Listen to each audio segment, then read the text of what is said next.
राम भक्त कैसा होना चाहिए, राम का प्रेमी कैसा होना चाहिए, राम का परिजन कैसा होना चाहिए, राम का भाई कैसा होना चाहिए, भरत जैसा होना चाहिए। जिसके जीवन में राम बसे हैं वो कैसा हो जाता है, जिसके जीवन में राम बसे हैं वो भरत बन जाता है, वो भरत हो जाता है। वो जो कुछ करते हैं प्रेम में डूब कर करते हैं, उनको तो अपने शरीर का भी होश नहीं रहता, राम के प्रेम में डूबे हुए हैं, राम के समर्पण में डूबे हुए। आगे गोस्वामी जी इस अयोध्या कांड में जो ये प्रकरण है 324वां दोहा कहते हैं, राम प्रेम भाजन भरतु बड़े न यही करतूती, चातक हंस सराही अत टेक विवेक विभूति। बड़ी गहरी बात कह रहे हैं गोस्वामी जी। क्या कह रहे हैं? फिर भरत तो स्वयं रामचंद्र जी के प्रेम के पात्र हैं। स्वयं भरत जी उनमें नहीं है जो भगवान को प्रेम करते हैं, भरत जी उनमें है जिनको भगवान प्रेम करते हैं। भरत जी उनमें नहीं है जिनके प्राण भगवान में बसते हैं, भरत जी उनमें है कि भगवान के प्राण उनमें बसते हैं। ऐसे भरत हैं जिनके लिए कोई काम बड़ा नहीं है। भगवान राम स्वयं कहते हैं भरत को राजमद नहीं हो सकता।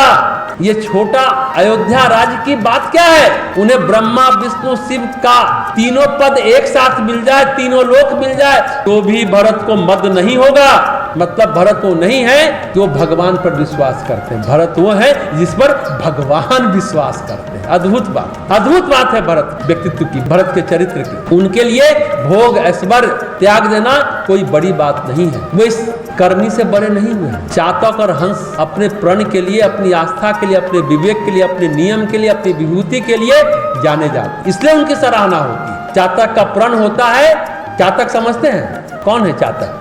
पपीहा कहते हैं। चातक केवल स्वाति का बूंद पीता है, स्वाति नक्षत्र में जब जल बरसेगा उसी को पिएगा, अन्यथा नहीं पिएगा। वो चातक बादल से प्रेम करता है, चोंच ऊपर उठाए रहता है सीधा, अगर उसमें बूंद आया तो ठीक है, नहीं तो प्यासा क्या प्यासा रहता है। वो चोंच को घुमाता भी नहीं है। ध्यान से आपने देखा ना, अब तो ये परिभाषा आज इस कलयुग में, मैकेनिकल युग में कोई प्रकृति के साथ तो जीता है नहीं, प्राकृतिक वातावरण में रहता नहीं, प्रकृति को समझने की कोशिश भी नहीं करता, प्रकृति के प्रति आकर्षण भी नहीं है, ललक भी नहीं है। वो कहता है कि अगर हम थोड़ा मुड़ जाएंगे तो हम अपने प्रियतम को देख नहीं पाएंगे, तो वो व्यभिचार हो जाएगा। एक टक अपलक बादल को देखता रहता है कि मेघ बरसेगा, बूंद आएगा, उससे मेरी प्यास बुझेगी। अगर हम थोड़ा सा भी इधर उधर देखेंगे, अपने प्रियतम को छोड़ करके किसी और को देखेंगे तो व्यभिचार होगा। ये है चातक, ये है पपीहा। ये बहुत गहरी बात। चातक और हंस का उदाहरण गोस्वामी जी दे रहे हैं। स्वाति नक्षत्र में जब जल बरसेगा